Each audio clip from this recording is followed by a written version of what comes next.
Okay, now we go to level 2 of the practice. Complete the sentences with the correct connectors. Number 1. He realized that he only stood a slim chance. Dia sedar dia hanya mempunyai peluang yang sangat tipis. And yet he didn't give up. Okay? Or else he didn't give up. But also he didn't give up, and then he didn't give up. Okay, the best connectors here is A. And yet he didn't give up. Okay. Number 2. The children, okay, as well as the teacher. A dengan B ni, okay, yang mana satu yang tepat, ada ke tak ada S? As well as ke as well? But also D not only is not right. So pilihan jawapan yang betul ialah as well as. Dan juga ataupun begitu juga. Okay, the answer here is as well as. Okay, number 3. The teacher has explained the method to her many times.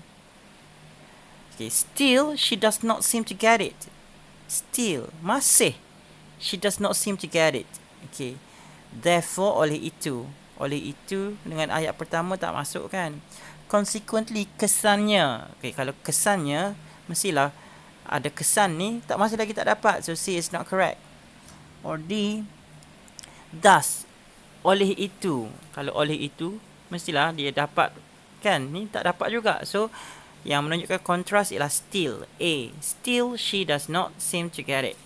Okay, let's go to number 4. They started the variety show according to schedule. Although the poor maintenance, in spite of, but for, and yet. Okay, the best answer for number 4 is in spite of. Walaupun poor attendance. Okay, they started the variety show according to schedule in spite of the poor attendance. Walaupun, okay, kehadirannya yang sangat sedikit. Okay, number 5. The center will be closed even with renovation works until further notice. No, because renovation works, due to renovation works, or despite. Okay, the answer for number 5 is due to. Okay, the center will be closed due to renovation works. Due to maksudnya disebabkan oleh. Okay, number 6. Either Tim or I am a club member, yet we cannot go in. Okay. Neither Tim nor I am a club member, therefore we cannot go in. B ni macam betul. Neither. Okay, penggunaan either dengan neither ialah either kedua-duanya adalah club member. Neither ni kedua-duanya adalah bukan. Kita gunakan perkataan neither ni untuk ayat yang negatif bagi dua-dua pihak. Neither Tim nor I am a club member. Therefore, oleh itu we cannot go in. Soalan jawapan B ni memang kena lah. Both Tim and I am a club member, still we cannot go in. C pun macam kena. Both, kedua-duanya Tim dan I am a club member, still masih we cannot go in. Okay, kita lock B dengan C dulu, kita tengok D. Both Tim and I am a club member, consequently we cannot go in. No, consequently tidak sesuai berada di situ. So antara B dengan C, jawapan dia ialah B. Neither Tim nor I am a club member, therefore we cannot go in. Okay, number 7. Ellen's grandparents dote on her very much.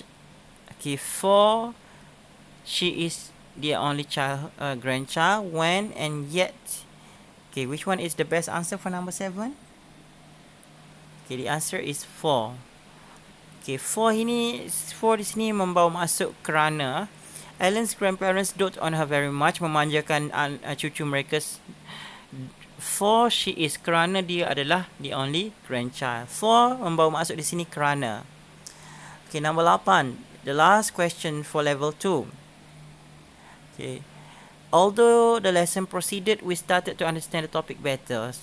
Although tak betul, even the lesson proceeded. For the lesson proceeded. As the lesson proceeded, we started to understand the topic better. So the answer for number 8 is D, S. Alright, itu saja. That's all. Thank you very much. Bye-bye.